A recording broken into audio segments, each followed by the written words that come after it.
Boa tarde, pessoal. Hoje nós vamos estudar as leis de Newton e essa aula é muito importante, tá ok? Então, eu queria conversar com vocês, pedindo que vocês estudem pelo livro. Pega o livro, tá aí o nome do livro, você já tem esse livro em casa, espero que você não tenha esquecido lá no armário, tá? E tem que ler a teoria, tá ok? Então, faz uma leitura, depois você faz uma segunda leitura mais atenta, você tem que dominar os conceitos. Então, por exemplo, terminou a leitura, você tem que ser capaz de responder o que é força, o que é massa, o que é peso, né? Então, isso é o basicão, para que você possa começar a dominar os conceitos da física. Sem isso, não vai ter jeito. Não adianta só você querer decorar, memorizar as equações, tá bom? Então, isso é muito importante. Você vai começar o estudo pelo livro, depois você vai para os exercícios, tá bom? Combinado? Então vamos lá, vamos passar para a nossa apresentação, tá? Então, tá aqui. Primeiro conceito do que vem a ser força. Então, aqui você tem a definiçãozinha mais formal, né? É a grandeza vetorial que apresenta a interação entre dois corpos. É capaz de provocar deformação, equilíbrio e aceleração. Tá? Hoje nós vamos estar estudando muito mais a questão da aceleração, do efeito que é provocado, né, de acelerar. O que é isso?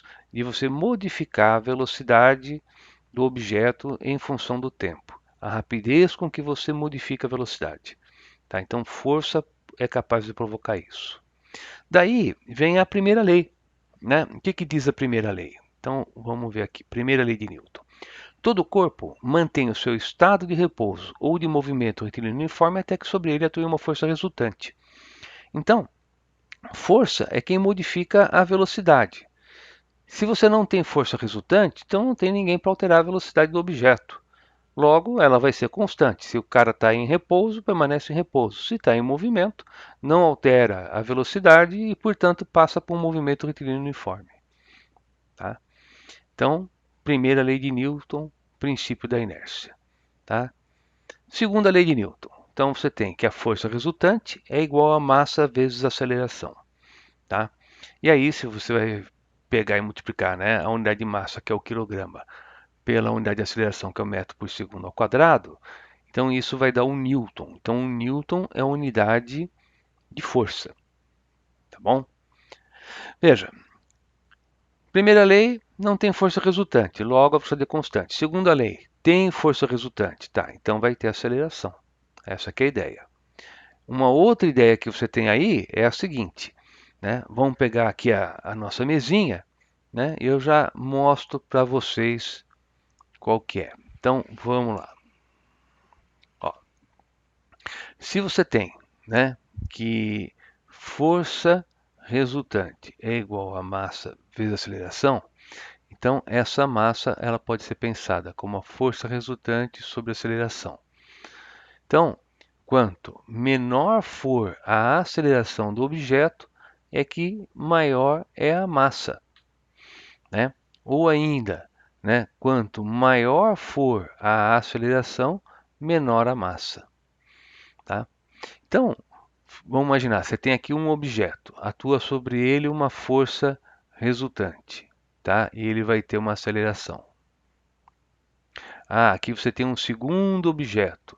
Você aplica a mesma força resultante, igualzinha, tá? E agora você vai ter uma aceleraçãozinha menor. O que você conclui?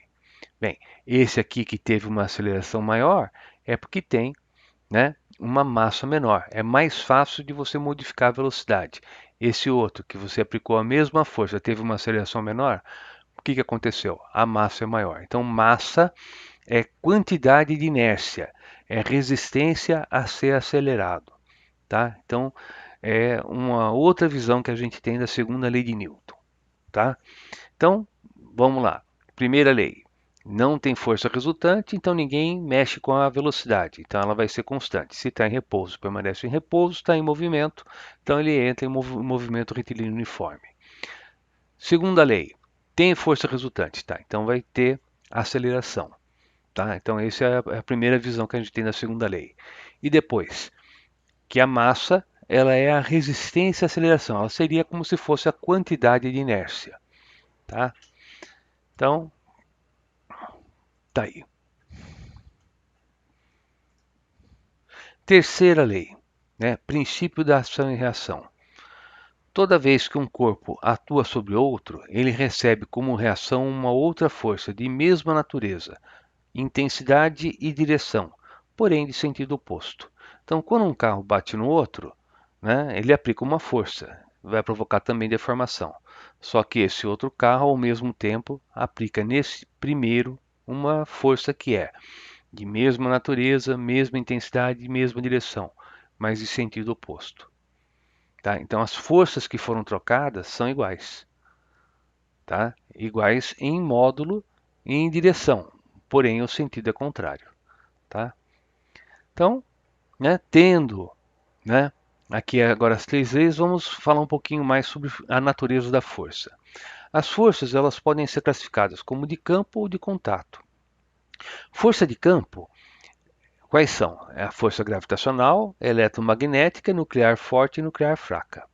Força de contato, a gente vai ver ainda com calma, mas tem lá a normal, que é do objeto com uma superfície, atrito, que também é do objeto com a superfície, tração, na hora que você traciona uma corda, você estica, né? Força elástica, tá bom? E qual que é o conceito mais básico que pode haver de força? Força é um empurrão, empurrão, um puxão. Só que é um empurrão, um puxão especial, porque você tem aqui forças de campo, né? Então é um empurrão, um puxão que pode ser aplicado à distância, tá certo? Isso é importante, tá? Aqui a noção dinâmica de massa, que eu já tinha falado ali para vocês da mesinha, e força-peso, né? Então, o que vem a ser a força-peso? É o par de forças, porque as forças sempre vão correr aos pares, de acordo com a terceira lei, né? É o par de forças devido à interação, de atração entre um corpo e o planeta. E ele vai ser massa vezes a aceleração da gravidade. A unidade continua sendo Newton. Então, né, quando alguém perguntar qual que é o seu peso, né, se a sua massa é de 50 quilogramas, né, uma vez que esse G, a gravidade, é quase de 10 metros por segundo ao quadrado, então o teu peso é de 500 newtons. Isso é a intensidade dele. Né? Agora, se você quiser falar, né, o vetor força-peso, então você teria que falar, olha, o meu peso é de 500 newtons, vertical e para baixo. Você tem que falar, né, todas as características do vetor, né, direção, sentido e intensidade. Tá certo? Repare, a massa ela é medida em quê? Em quilograma. O peso é medido em newton. Quem é que mede massa? A balança. Né? O símbolo lá da justiça. Você compara uma massa com outra. Você compara uma massa com um padrão. Né? Quem é que vai medir o peso? Um dinamômetro. Né? O dinamômetro é um instrumento que você usa para medir força. Né? Quem vai pescar conhece o dinamômetro. Né? Na hora que você pega o peixe, você pendura ele num aparelhinho que tem lá uma molinha, você segura lá o peixe por ele. E aí ele deforma essa mola. Essa mola tem uma indicaçãozinha, né? Tem um ponteirinho que mostra para você o valor. Tá? Então o dinamômetro é o dispositivo que mede força. Peso. Peso é uma grandeza vetorial. Tem direção, sentido e intensidade. Massa, grandeza escalar, só tem intensidade. Não tem direção e sentido. Tá certo? Aqui, olha, são algumas figuras que você encontra aí pela internet, é só dar uma busca no Google, você acha diversos tipos de dinamômetro, mas basicamente o que eles são? São molas, molas que você tem aqui um mostrador, você puxa aqui desse lado e ele vai indicar aqui qual é o valor que você tem. Quem já foi pescar deve ter visto já alguma coisinha desse tipo, né? Para medir a massa do peixe, tá? Força elástica. Bem, força elástica ela vai ser é o par de forças devido à interação de um corpo e uma mola. Mas também é aquela força que a mola está fazendo no corpo. Você coloca um objeto, né, ele comprime uma mola ou estica, né, e ele vai receber uma força. É dada pela lei de Hooke. A intensidade da força elástica é menos K delta X. Então, delta X o que, que é? É a deformação. Então, ela é proporcional à deformação. Né? Quanto maior for a deformação, maior vai ser a força elástica. Qual que é a unidade dessa constante? É Newton por metro, tá bom? Então, deixa eu só fazer um desenho para exemplificar isso aí. Deixa eu limpar aqui a nossa tela.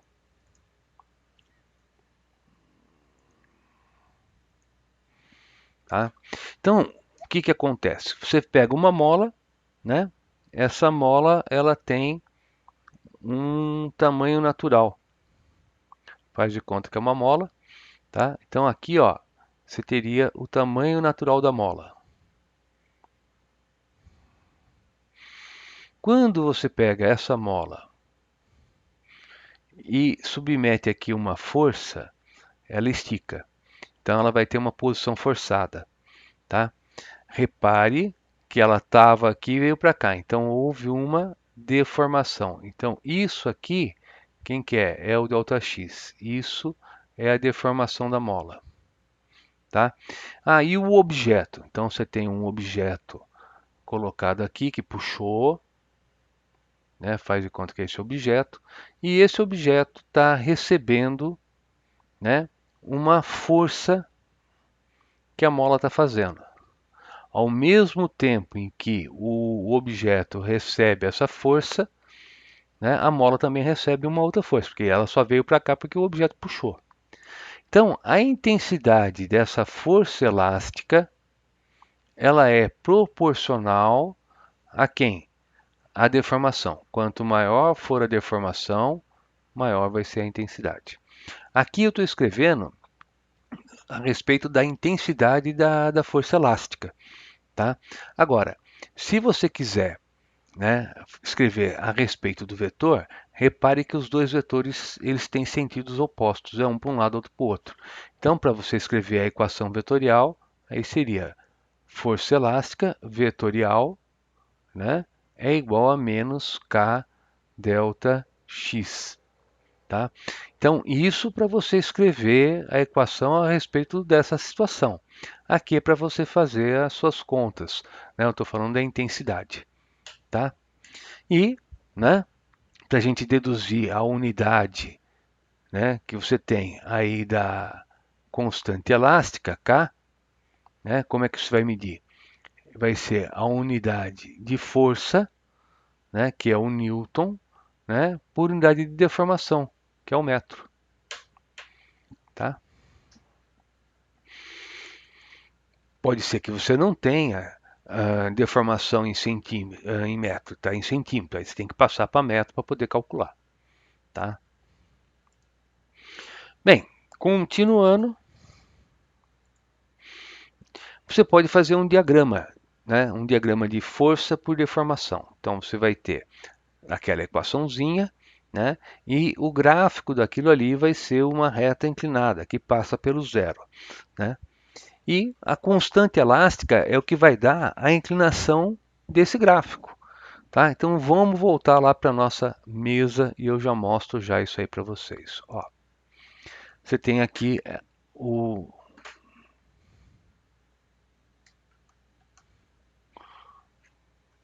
a situação. Deixa eu apagar aqui.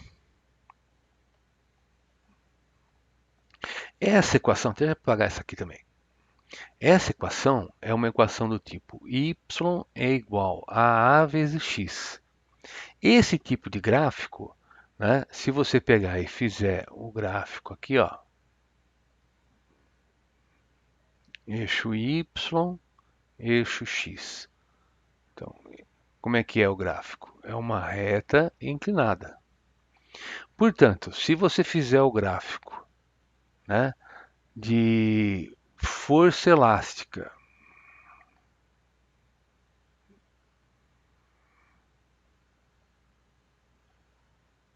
em função, né, da deformação que você tem, isso vai ser também a mesma coisa. Uma reta inclinada que passa pela origem.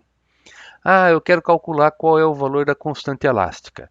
Tá, então você vê aqui qual foi a deformação que você teve, né? Vê qual foi a força que surgiu e divide um pelo outro. Na hora que você faz essa continha, isso vai dar, né, a mesma coisa que a tangente desse ângulo. Tá? Então aqui tem um ângulo alfa, né, você vai ter que a tangente desse ângulo alfa, quem que é? É o cateto oposto, que é o valor dessa força elástica, né, pela deformação. Tá? Tá feito. Bom, então é só você pegar a inclinaçãozinha ali que você encontra.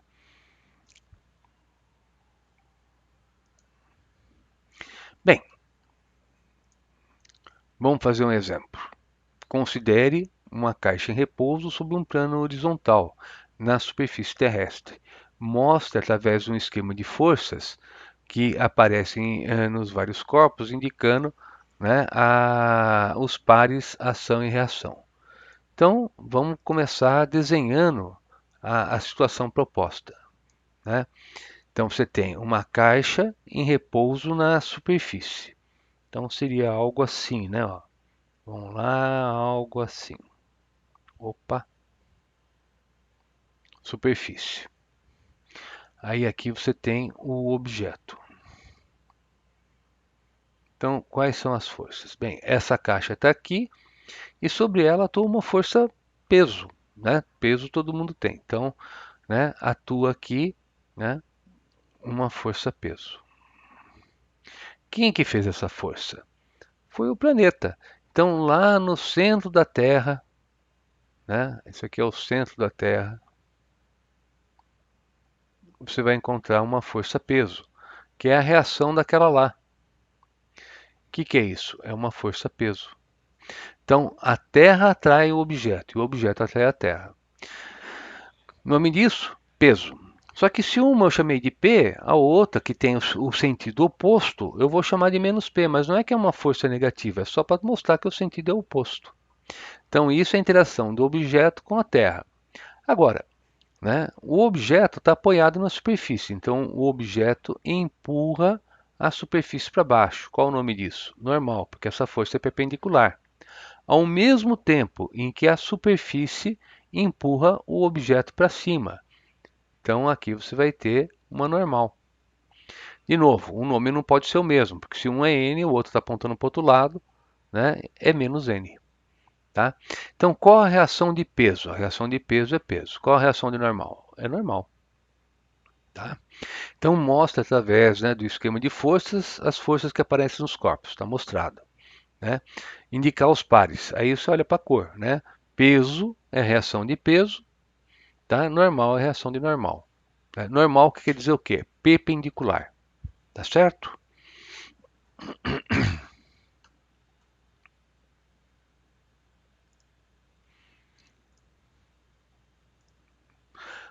Uma mola helicoidal de comprimento natural de 20 centímetros pende verticalmente quando é presa pela extremidade superior.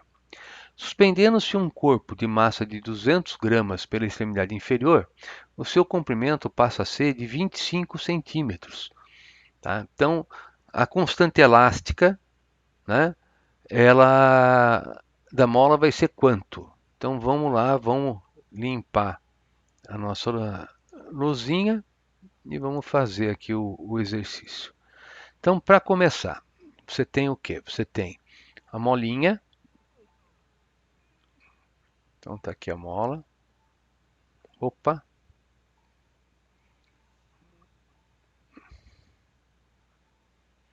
mola. Faz de conta. Tá, então, isso aqui vale quanto? Vale 20 centímetros. Tá? E aí você vai para o objeto. Quando você põe o objeto, ela estica. Então, faz de conta que veio agora até aqui. Né? E agora tem que tamanho? 25 centímetros. E o objeto está aqui.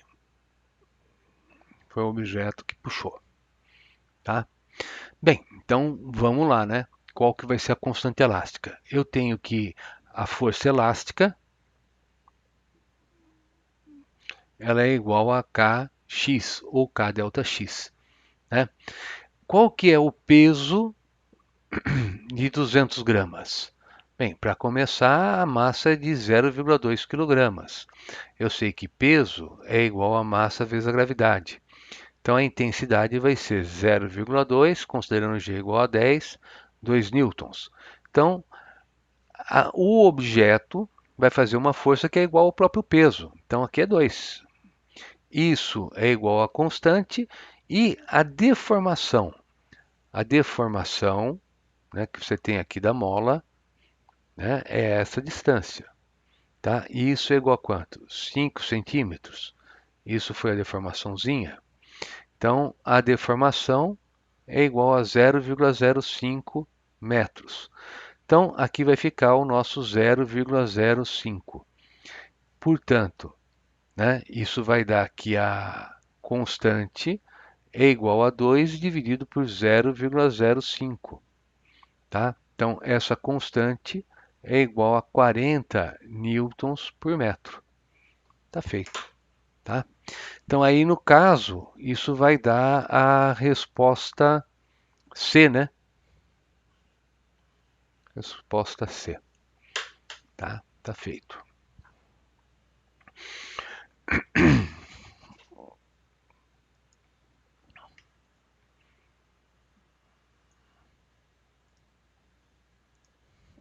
Bem, vamos para o próximo exercício.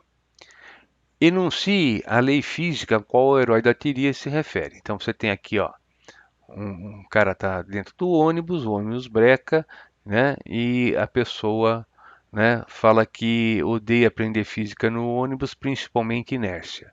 Então, qual que é a lei que ele está se referindo? É a lei da inércia, né? O princípio da inércia, tá? Então, vamos lá, vamos, né, enunciar a lei. Ué, o que que você vai poder falar? Que todo o corpo, né, permanece em repouso ou em movimento retilíneo uniforme até que sobre ele atue uma força resultante, tá? É o princípio da inércia, tá certo?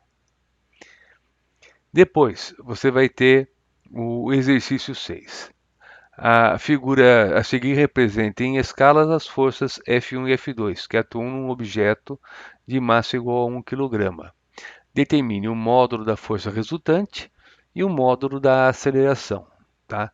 Então vamos lá, vamos fazer o exercício.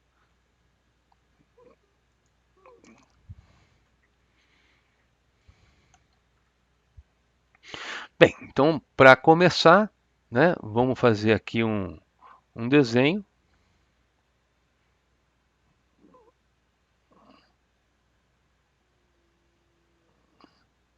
Então isso seria, né, o vetorzinho, tá? E aqui eu teria o outro vetor.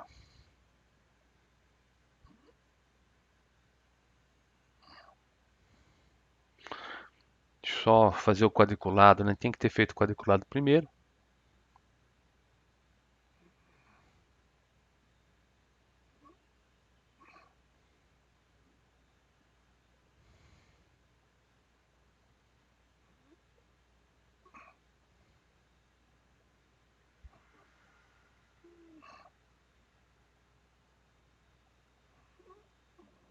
Medonho isso aí não, gente. Vou fazer direito esse negócio.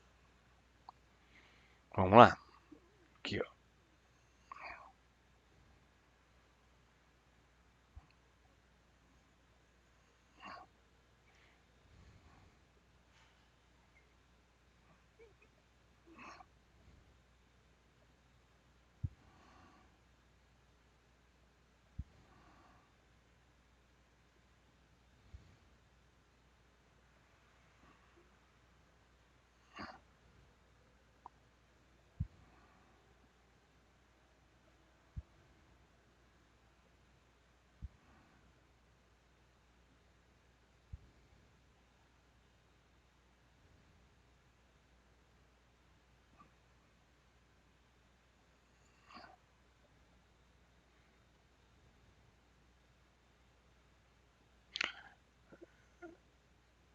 Não é fácil escrever com isso aqui não, hein, moçada?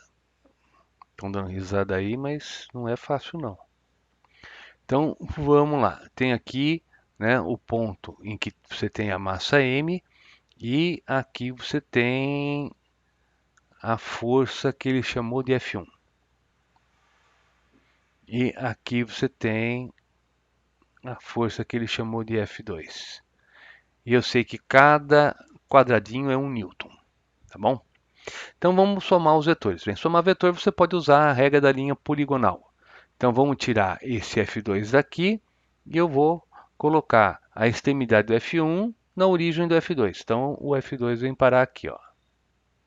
Então, isso é o F2 agora, porque eu tirei ele de lá. Ele não está mais aqui. Bem, quem que é a força resultante? Vai ligar a origem do primeiro à extremidade do último. Então, isso seria a força resultante. Qual o tamanho dela? 1, 2, 3. 3 unidades. Então, força resultante igual a 3 unidades. Como é que a gente faz? Contou o quadradinho. Não teve outra conta. É fazer o desenho e contar. Tá? Então, olha, isso quem quer? É o item A. Depois você vai ter o item B. Força resultante igual a massa vezes aceleração. 3 é igual a massa, ele falou que é 1, e você vai achar a aceleração. A aceleração é igual a 3 metros por segundo ao quadrado. Tá feito. Tá certo? Fácil, né? Tá bom? Lá no livro você pode ficar sossegado que vai ter exercícios que são mais complicados. Aqui é só o primeiro exercício para você começar a entender o assunto, né? Inclusive, próxima aula a gente vai continuar falando desse assunto, tá? Não é faz essa aula e já lê o capítulo inteiro. Começa a ler primeira lei, segunda lei, terceira lei, tenta fazer o exercício resolvido, tá? Mas a gente vai ter ainda várias conversas a respeito, tá? Bem, exercício 8. 8 da onde? De uma listinha que vai estar lá no Swap e no Moodle, tá bom? Entra lá, baixa o material de apoio. Então, você tem aí uma historinha, né, em que ele fala de uma discussão que houve em 1920. O New York Times publicou um editorial atacando um cientista que estava propondo foguetes para viagens espaciais, né? E basicamente o que o jornal falava é que não dava para ter viagem espacial porque no espaço você tem o vácuo e aí não tem com quem você interagir, né? Então ele pede para você comentar, né? Lê aqui a fala do jornal, né? E aí você teria que argumentar sobre a situação. Ora, de fato, né, no espaço você não tem com quem interagir. Por isso mesmo que o foguete leva combustível, né? Ele faz uma reação, ele queima o combustível, produz gás, ele joga o gás para um lado e, ao jogar o gás para um lado, o foguete é jogado para o outro, né? Tanto é que quando acaba o combustível, aí sim, aí ele, né, com a velocidade que ele está, ele permanece, porque também não tem nada que o segure, né? Então, o que que se teria que falar? Bem, o cientista está correto, né? Por quê? Porque o foguete vai levar combustível, vai queimar o combustível, vai jogar gás para um lado e vai ser jogado para o outro lado, tá? Então, essa que é a ideia, né, de você usar, discutir aqui a situação usando a terceira lei de Newton, tá bom? Sugestões, né? Então, vamos ver aqui o seguinte, ó. Entra no Moodle, tem lá um material correspondente, né? Eu vou deixar essa apresentaçãozinha que eu usei aqui para vocês, vai estar lá também uma lista, essa lista é muito importante, que tem o resumo do que foi falado e tem também mais exercícios. Então você começa, né, lendo lá o resuminho, mas tem que pegar o livro, tá ok? Não tem jeito não. Tá bom? Tem que pegar o livro e começar por ali. Isso é muito importante, porque o futuro do curso depende disso. Depende de você entender essas leis. Até o final do ano, a gente vai estar trabalhando em cima dessas leis. Tá certo? Por hoje, né? Era esse o assunto que eu queria tratar com vocês. Eu diria que a principal parte é vocês que vão estar fazendo agora, ao estudar pelo livro e fazendo os exercícios. E semana que vem a gente volta e aí possivelmente a gente vai fazer mais uma aula de exercício. Eu vou pegar alguns exercícios e vou estar trabalhando com vocês para exemplificar como é que você utiliza as leis de Newton.